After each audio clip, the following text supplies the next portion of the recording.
다 같이 자리에서 일어나셔서 내는 주의 영광을 보내 찬송하겠습니다.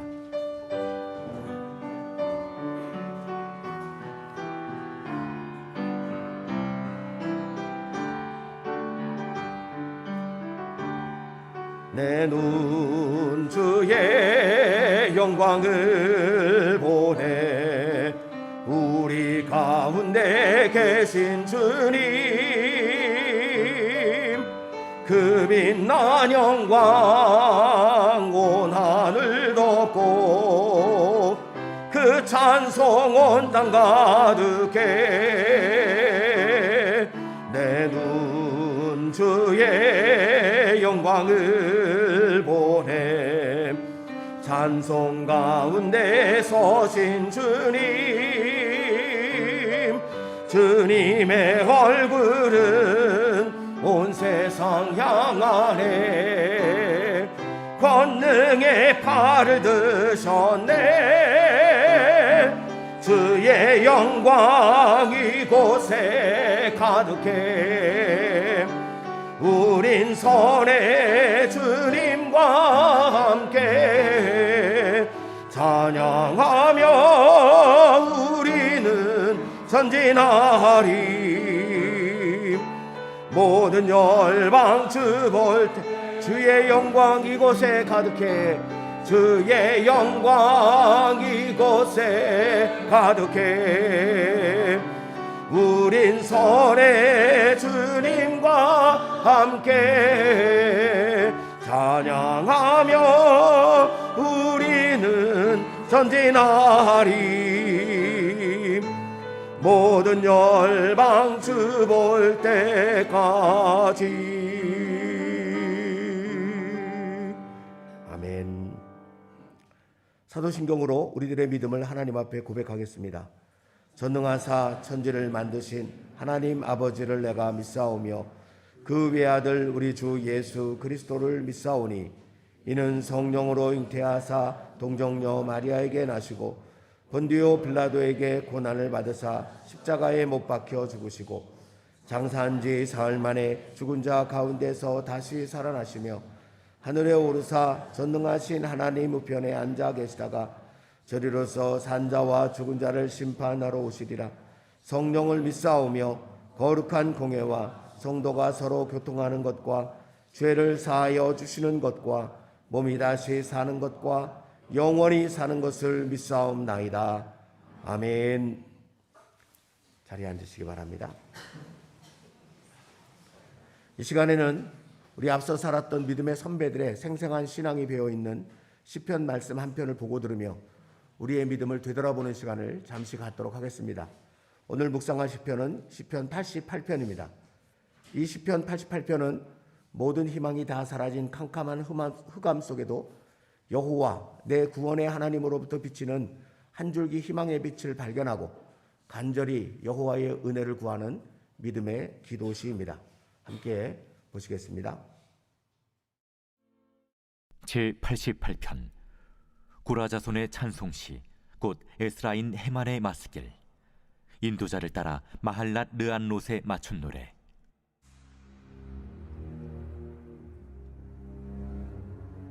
여호와 내 구원의 하나님이여 내가 주야로 주 앞에서 부르짖었사오니 나의 기도가 주 앞에 이르게 하시며 나의 부르짖음에 주의 귀를 기울여 주소서. 물은 나의 영혼에는 재난이 가득하며 나의 생명은 수월에 가까웠사오니 나는 무덤에 내려가는 자같이 인정되고 힘없는 용사와 같으며 죽은 자 중에 던져진 바 되었으며 죽임을 당하여 무덤에 누운 자 같으니이다. 주께서 그들을 다시 기억하지 아니하시니 그들은 주의 손에서 끊어진 자니이다. 주께서 나를 깊은 웅덩이와 어둡고 음침한 곳에 두셨사오며 주의 노가 나를 심히 누르시고 주의 모든 파도가 나를 괴롭게 하셨나이다. 주께서 내가 아는 자를 내게서 멀리 떠나게 하시고 나를 그들에게 가증한 것이 되게 하셨사오니 나는 갇혀서 나갈 수 없게 되었나이다. 곤란으로 말미암아 내 눈이 쇠하였나이다. 여호와여, 내가 매일 주를 부르며 주를 향하여 나의 두 손을 들었나이다. 주께서 죽은 자에게 기이한 일을 보이시겠나이까? 유령들이 일어나 주를 찬송하리이까? 주의 인자하심을 무덤에서, 주의 성실하심을 멸망 중에서 선포할 수 있으리이까? 흑암 중에서 주의 기적과 이즘의 땅에서 주의 공의를 알 수 있으리이까? 여호와여, 오직 내가 주께 부르짖었사오니 아침에 나의 기도가 주의 앞에 이르리이다. 여호와여, 어찌하여 나의 영혼을 버리시며 어찌하여 주의 얼굴을 내게서 숨기시나이까? 내가 어릴 적부터 고난을 당하여 죽게 되었사오며 주께서 두렵게 하실 때 당황하였나이다. 주의 진노가 내게 넘치고 주의 두려움이 나를 끊었나이다. 이런 일이 물같이 종일 나를 애우며 함께 나를 둘러쌌나이다. 주는 내게서 사랑하는 자와 친구를 멀리 떠나게 하시며 내가 아는 자를 흑암에 두셨나이다.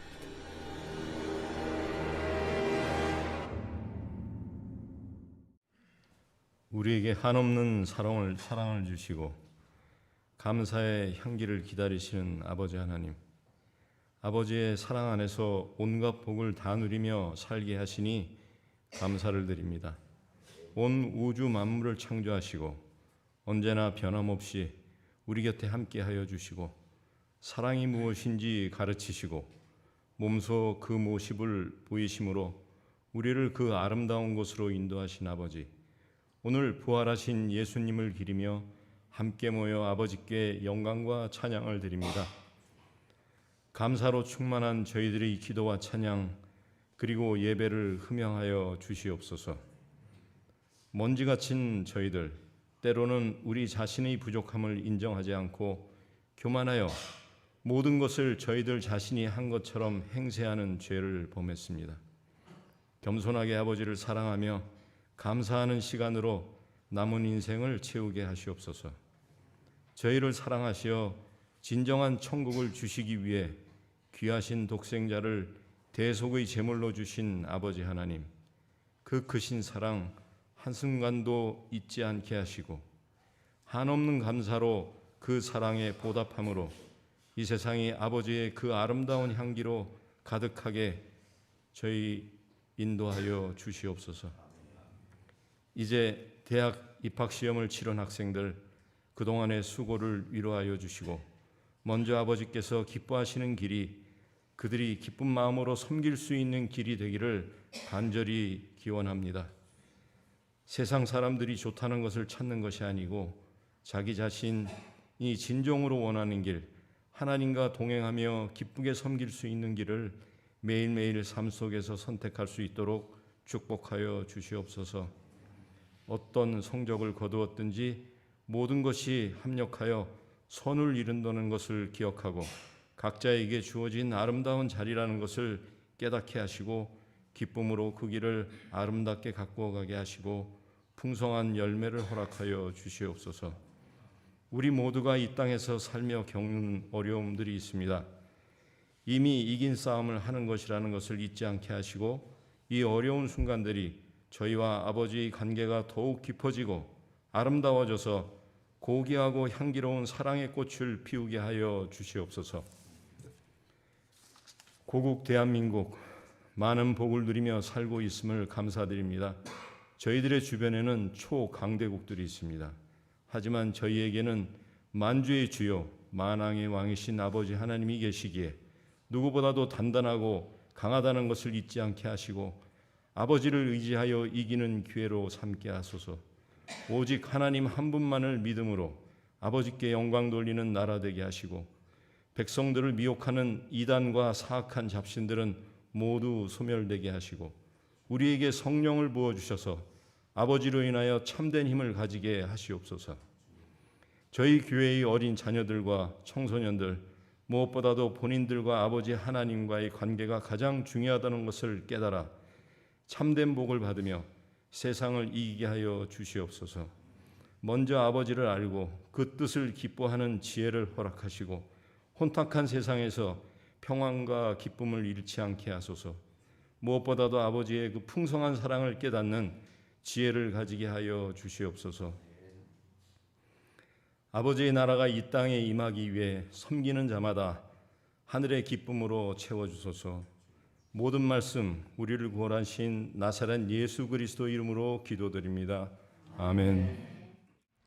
오늘 우리에게 주시는 하나님의 말씀은 요한복음 20장 19절과 사도행전 2장 1절부터 4절까지 두 군데의 말씀입니다. 이날 곧 안식 후 첫날 저녁 때에 제자들이 유대인들을 두려워하여 모인 곳에 문들을 닫았더니 예수께서 오사 가운데 서서 이르시되 너희에게 평강이 있을지어다. 오순절 날이 이미 이르매 그들이 다 같이 한 곳에 모였더니 호련히 하늘로부터 급하고 강한 바람 같은 소리가 있어 그들이 앉은 온 집에 가득하며 마치 불의 혀처럼 갈라지는 것들이 그들에게 보여 각 사람 위에 하나씩 임하여 있더니 그들이 다 성령의 충만함을 받고 성령이 말하게 하심을 따라 다른 언어들로 말하기를 시작하니라. 아멘. 주 찬양대가 너희는 주의 사랑이라는 제목의 찬양을 하나님 앞에 올려드리겠습니다.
여러분 혹시 이런 가운 보신 분 계세요? 저게 이제 한자로 사람 인자를 6개 그냥 적어 놓은 거예요. 인 이렇게 읽으면 그렇게 돼요. 좀 무슨 뭐 낑낑거리는 소리 같기도 하고. 저게 무슨 뜻일까요? 사람이 사람이라고 다 사람이냐? 사람이 사람다워야 사람이지. 그런 뜻이랍니다. 저게 참 깊은 의미를 가지고 있죠. 저는 이 말을 여기 있는 저와 여러분, 우리 그리스도인들에게 한번 적용을 해 보았습니다. 그리스도인이 그리스도인이라고 다 그리스도인이냐? 그리스도인이 그리스도인다워야 그리스도인이지. 그렇습니다.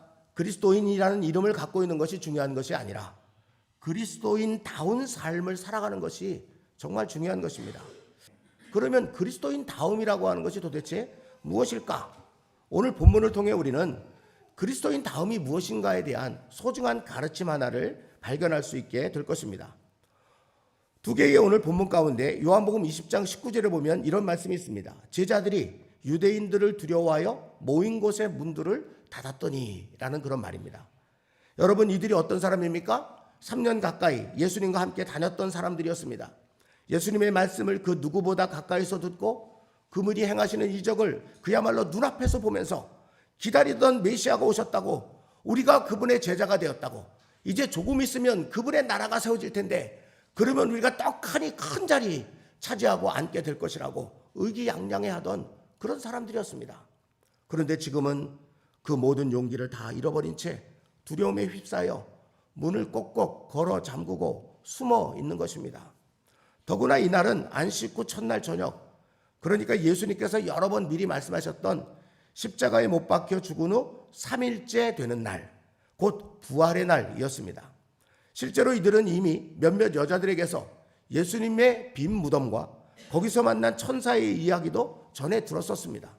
그런데도 제자들은 예수님의 부활을 확인하고자 하는 용기도 없이 그저 문을 잠그고 숨어만 있었던 것입니다. 왜 그럴까요? 두려움. 예수님을 십자가에 못 박아 죽인 유대인들이 자신들도 잡아 죽일지도 모른다는 극심한 두려움 때문에 그랬습니다. 그렇지만 그렇다고 해서 그들이 예수님의 제자가 아닌가요? 여전히 그들은 예수님의 제자들이었어요.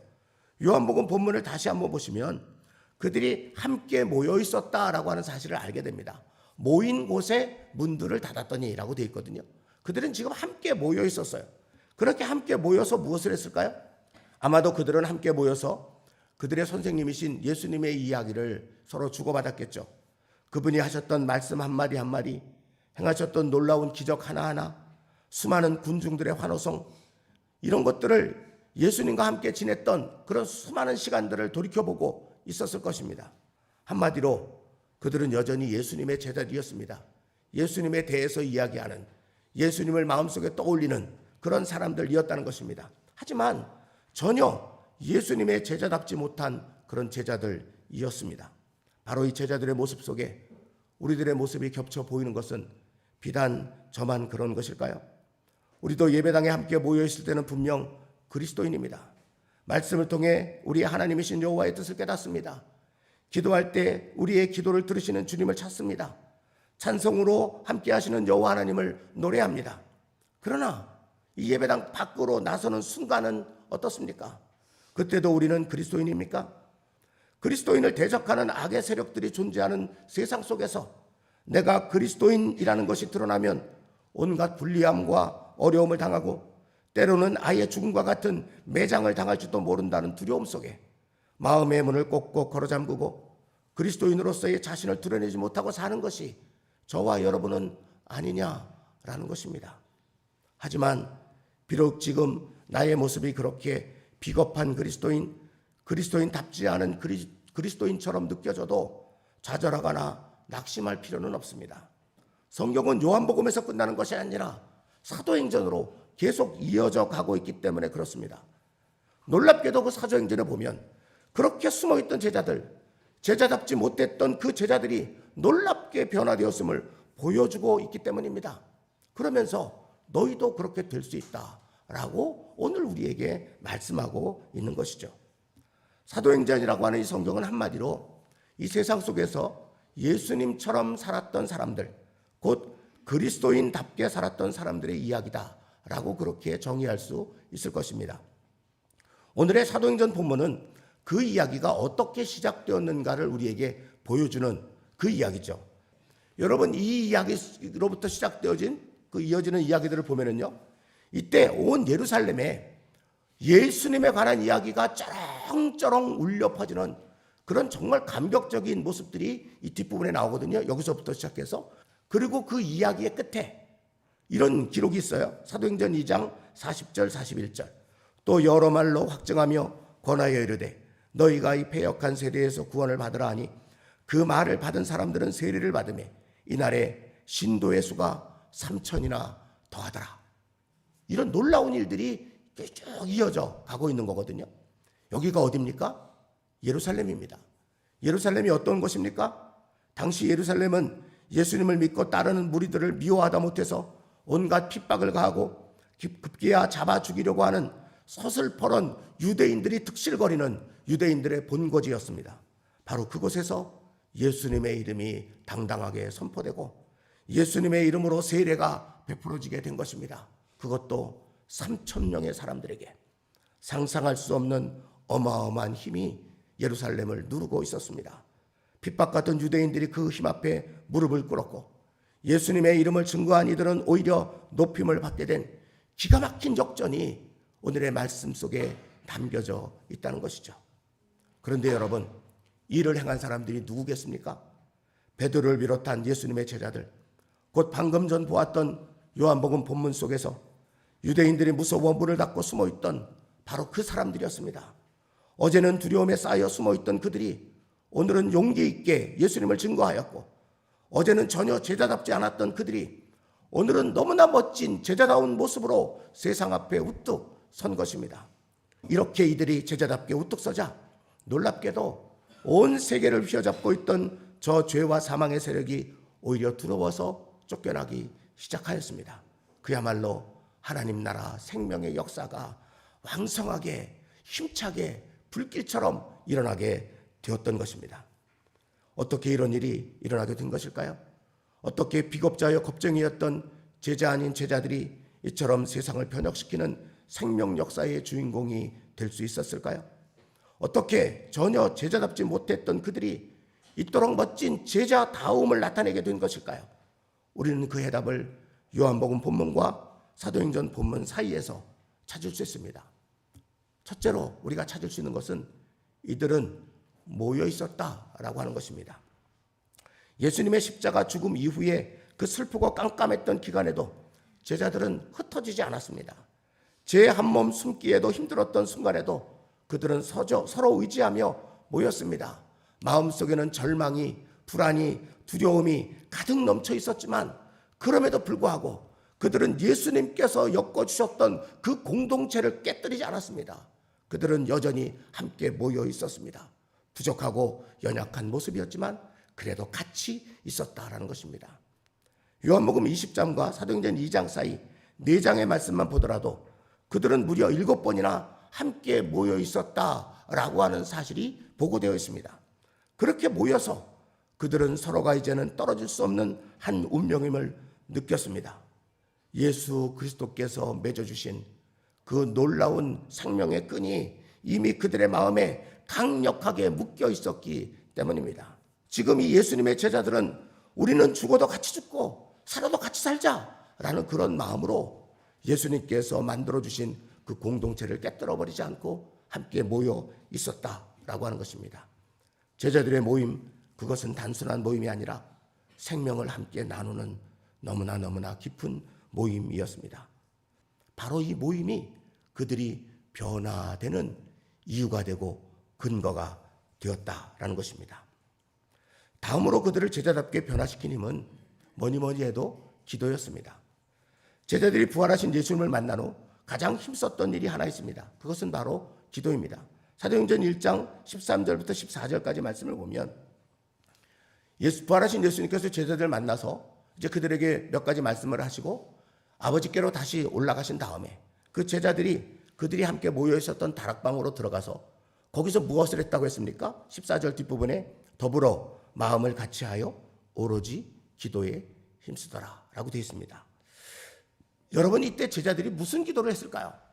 도대체 무슨 기도를 했을까요? 저와 여러분들이 지금 하나님 앞에 드리는 그런 기도를 했을까요? 그렇지 않습니다. 이때 이 제자들이 기도에 힘쓴, 오로지 기도에 힘쓴 그 기도의 제목은 오직 딱 한 가지였습니다. 사도행전 1장 4절, 예수님께서 승천하시기 전에 사도와 함께 모이사 그들에게 분부하여 이르시되 예루살렘을 떠나지 말고 내게서 들은 바 아버지께서 약속하신 것을 기다리라, 이렇게 분부하셨거든요. 이 분부를 따라서 그들은 다락방에 올라갔고 그들은 거기 모여서 더불어 함께 오로지 기도에 힘썼습니다. 그렇다면 무엇을 기도했겠습니까? 예수님의 이 말씀을 붙들고 기도했겠죠. 예수님께서 약속하신 것을 기다리라고 했으니 그 약속하신 것이 마침내 우리에게 이르는 그날까지 우리는 기도로 우리의 마음을 닫고 준비하겠노라. 이것이 제자들의 마음이었다라는 것입니다. 즉 성령님께서 충만하게 자신들에게 임하시기를 기도했다는 것입니다. 이렇게 세상이 무서워서 벌벌 떨며 숨어만 지내는 제자답지 않은 제자가 아니라 예수님처럼 죄와 사망과 거기에 물들어버린 세상과 당당히 맞짱 뜨면서 살아가는 참으로 제자다운 제자가 되기를 간절히 소망하면서 예수님께 임하셨던 그 성령님께서 자신들에게도 충만하게 임하기를 기도하고 있었다라는 것입니다. 여러분, 그리스도인이 하나님 앞에 드릴 가장 맨 먼저의 기도, 가장 강력한 기도, 그것이 무엇이겠습니까? 내게 성령을 충만하게 부어주옵소서, 이 기도예요. 우리 교회가 하나님 앞에 정말 간절하게 늘 기도해야 될 기도가 무엇이겠습니까? 바로 이 기도죠. 이 기도야말로 우리가 목숨 걸고 평생 힘써 드려야 할 그런 기도다라는 것입니다. 왜 그렇습니까? 성령님이 그런 분이시기 때문에, 우리를 변화시킬 수 있는 분이기 때문에. 요한복음 14장 26절에서 우리 예수님께서는 성령님이 어떤 분이신지를 우리에게 이렇게 가르쳐 주셨습니다. 예수님이 두 가지로 말씀하세요. 첫 번째는 보혜사라는 것입니다. 이 보혜사는 헬라어로 보면 파라클레토스라고 되어 있어요. 이 파라클레토스라고 하는 말은 도움을 주기 위해 곁으로 부름받은 자, 직역하면 그런 뜻입니다. 근데 이제 나중에 이게 법정 용어가 되면서 어떤 사람이 이게 법정 앞에 서게 되는데 그 사람을 전문적으로 돕기 위해서 그 옆에 누군가가 서게 되잖아요. 그 사람이 누구예요? 변호사죠. 바로 그 변호사를 가리키는 말이 파라클레토스라고 하는 말입니다. 이 말을 성령님에게 예수님께서 그렇게 적용을 시킨 거예요. 그러니까 성령님이 어떤 분이라는 것입니까? 그리스도를 믿는 우리를 돕도록 여호와 하나님께서 보내주신 강력한 변호사 같은 분이시다라고 하는 그런 뜻입니다. 여러분 한번 생각해 보세요. 내가 재판을 받기 위해서 법정에 섰는데 내 곁에 세상 최강의 변호사가 붙어 있어요. 이분은 승률 100%의 변호사예요. 그럼 내가 걱정할 게 있어요? 그래도 걱정하시는 분이 딱 두 분 계시는데 걱정할 거 하나도 없죠. 세상 최강의 변호사가 내 곁에 있다면 걱정할 것 없어요. 심지어 내가 죄를 지었더라도 걱정할 필요가 없습니다. 영화 같은 걸 한번 보세요. 악당들이 돈은 많아가지고 유능한 변호사들을 다 사잖아요. 그래서 죄 지은 다음에 법 앞에 서면 그 악당들이 어떡합니까? 그 앞에서 막 벌벌 떨고 그래요? 그렇지 않잖아요. 오히려 능글맞게 웃으면서 팔짱을 딱 끼고 어떻게 되나 두고 보자. 나중에 판사가 무죄 땅땅땅 이러면서 나가잖아요. 당당하게. 그 장면 보면 막 속에서 열불이 솟아오르지만 어쨌든 그렇잖아요. 여러분, 성령님이 그런 분이라는 것입니다. 아니, 그보다 훨씬 능력 있는 그야말로 우주 최강의 변호사 같은 분이 예수님이 약속하신 성령님이라고 하는 것입니다.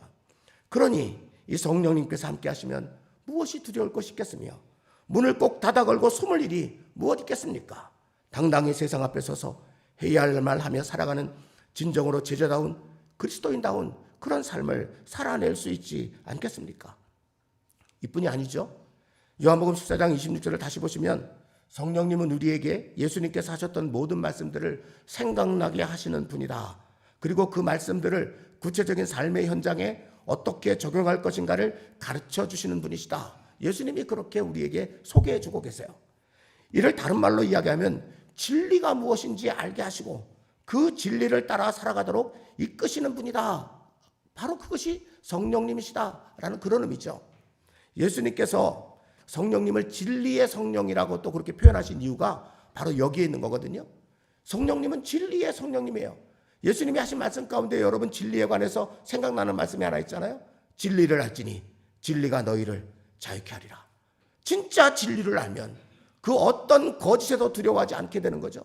당당하게 진리를 붙들고 살아갈 수 있는 용기를 갖게 된다라고 하는 것입니다. 바로 그 진리를 깨닫게 해주시는 분이 성령님이시다라는 것입니다. 여러분, 성령님은 우리를 돕는 최고의 변호사 같은 분이십니다. 또 성령님은 우리에게 진리를 알게 하시고 진리 가운데 살아가도록 이끌어 주시는 분이십니다. 그래서 성령님께서 충만하게 임하여 함께하는 사람은 누구라도 제자답게 그리스도인답게 살아갈 수 있는 것입니다. 이런 이유로 예수님께서는 제자들에게 이 성령님을 기다리라고 한 것이고, 제자들은 그 분부를 따라 이 성령님께서 자신들에게 충만하게 임하기를 간절히 기도했던 것입니다. 그리고 실제로 그렇게 되었습니다. 다시 오늘 사도행전 본문을 보시면 성령님께서 오시길 간절히 기도하던 제자들에게 마침내 성령님께서 충만하게 임하셨습니다. 그리고는 예수님의 십자가 죽음과 부활 속에 담긴 진리를 분명히 깨닫게 해주셨습니다.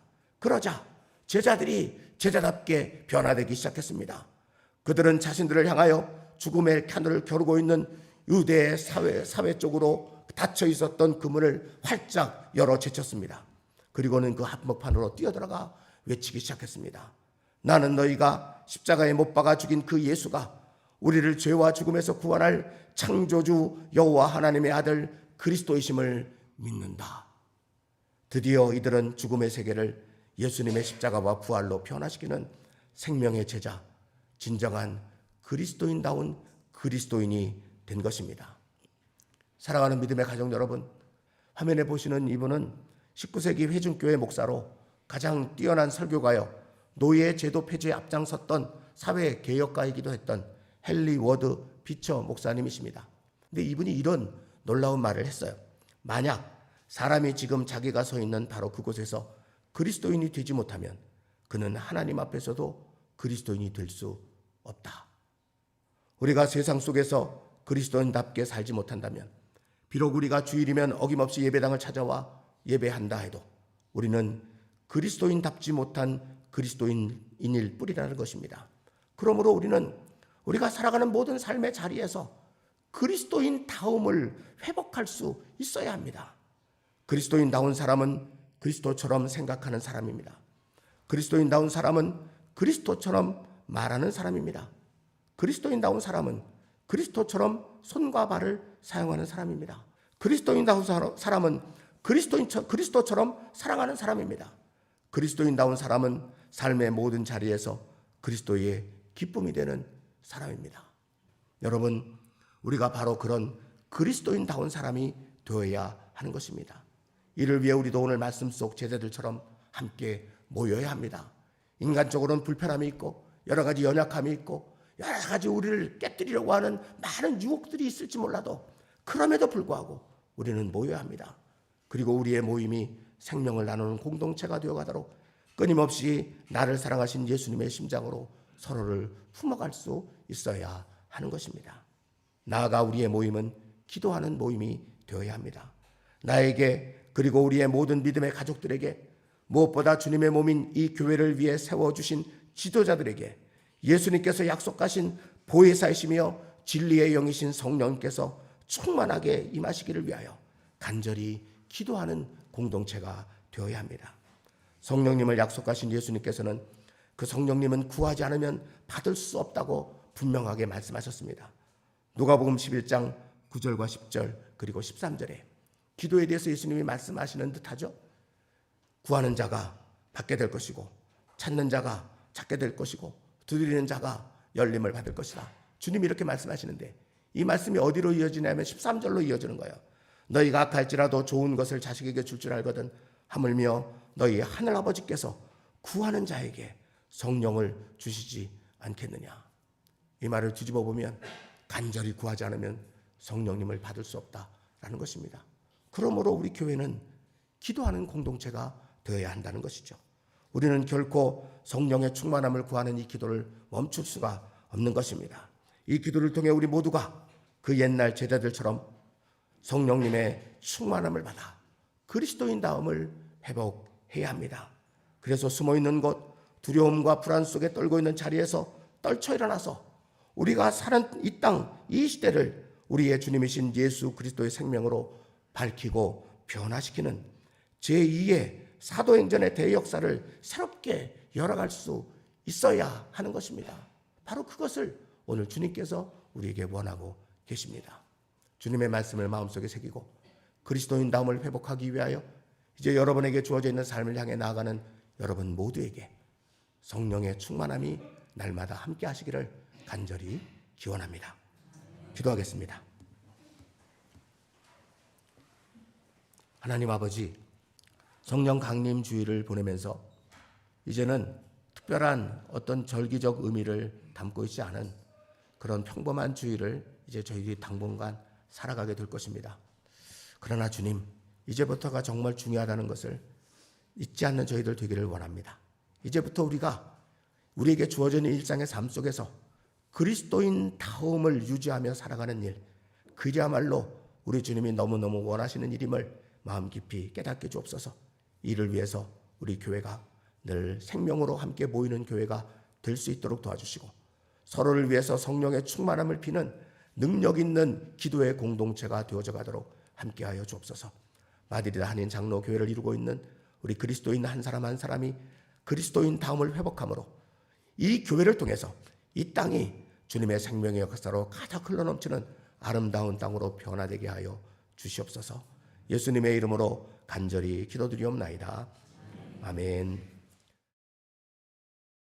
하나님 아버지, 저희들을 하나님의 자녀 삼아 주시고 또 무엇보다 그 막강한 성령님을 저희에게 부어주셔서 너무너무 감사합니다. 그러나 성령님의 충만함 속에 살지 못하는 그런 연약함이 저희들에게 있어 오늘도 말씀 앞에서 새로운 다짐을 가지고 하나님 앞에 서게 됩니다. 주님의 기도에 어긋나지 않은 그리스도인다움을 회복하여 살아갈 수 있는 우리 모두가 되도록 날마다 성령님의 충만함을 구하며 살 수 있게 하여 주옵소서. 주님께서 베푸신 은혜와 주님을 향한 이 거룩한 다짐을 여기 작은 예물에 담아 하나님 앞에 바쳐 올려드립니다.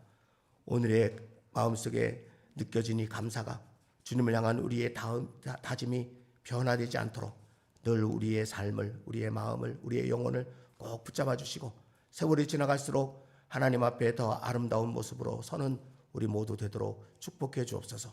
이번 한 주간 세상 속에서 그리스도인답게 잘 살다가 다시 다음 주일 함께 모였을 때 주님께서 주신 생명을 마음껏 서로 나누며 주님의 사랑 속에 기쁨을 이룰 수 있는 소중한 만남 이루게 하여 주시옵소서.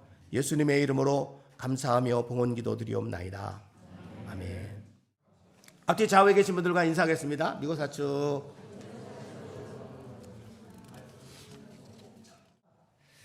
교회 소식을 함께 나누겠습니다. 주보를 보시거나 화면을 보시면 되겠고요.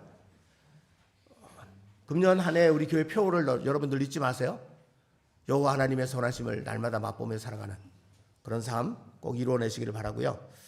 다음 주일 오후 예배는 오후 3시에 윤추영 목사님 초촉 연합집회로 드린다는 것 이미 광고를 드렸죠. 2시 반이 아니라 3시에 예배를 드리게 될 테니까 다른 교회 교인들도 우리 교회에 다 와서 그렇게 함께 예배드리게 될 것입니다.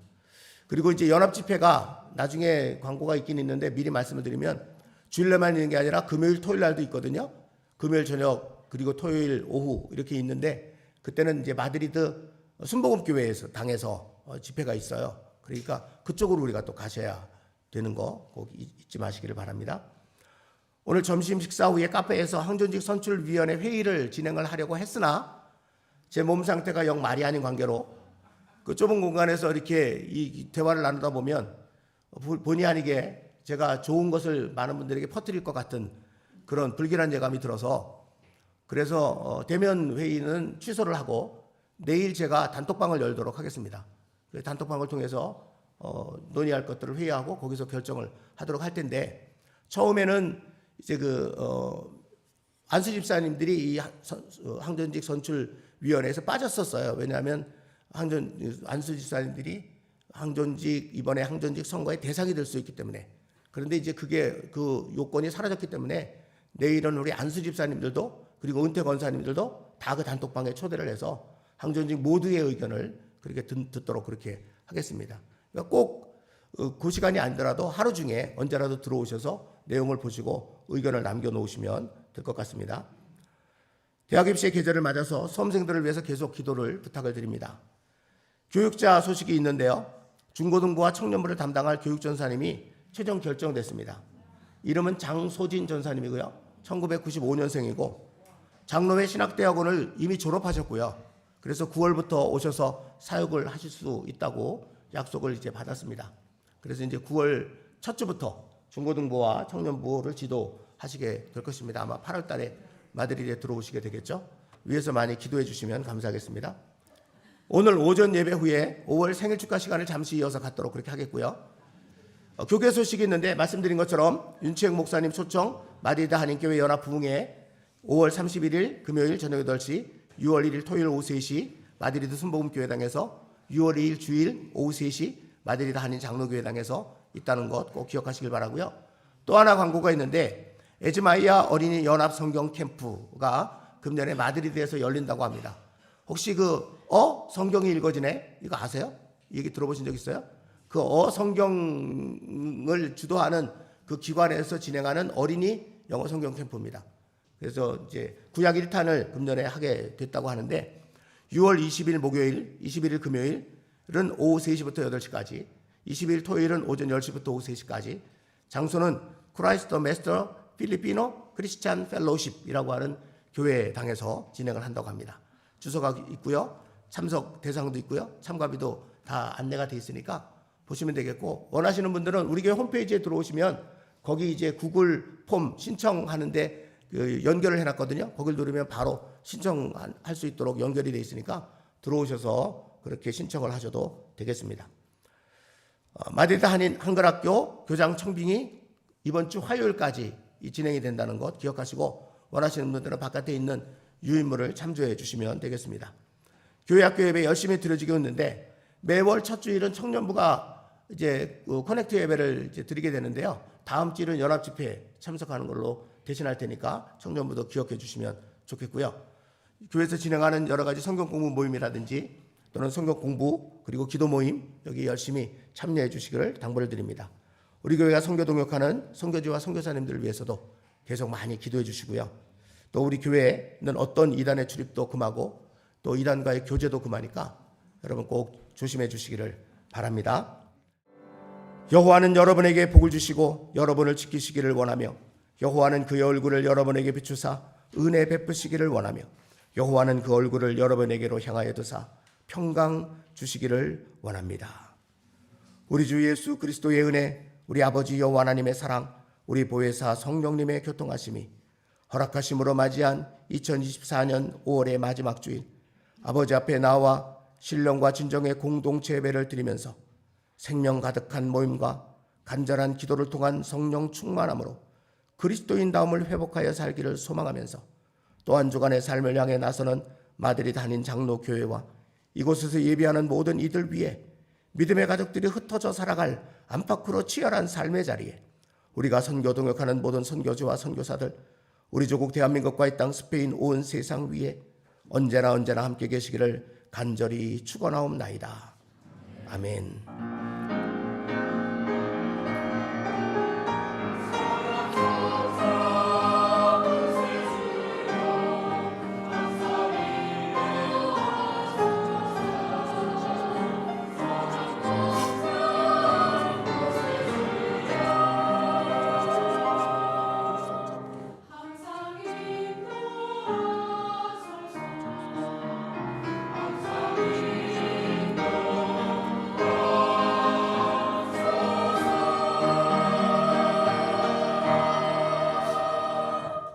하나님 아버지께 감사와 영광의 박수 올려드리겠습니다. 할렐루야.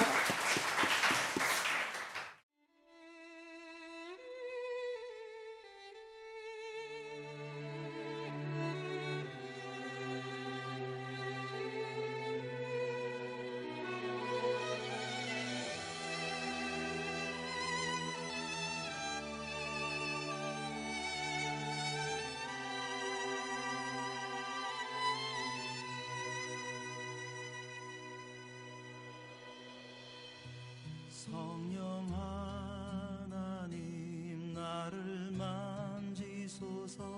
상하고 깨어져 지친 나를 새롭게 하소서.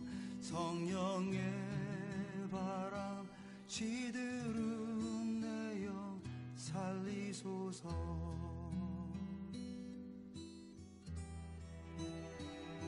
성령 하나님 이 땅 고치소서.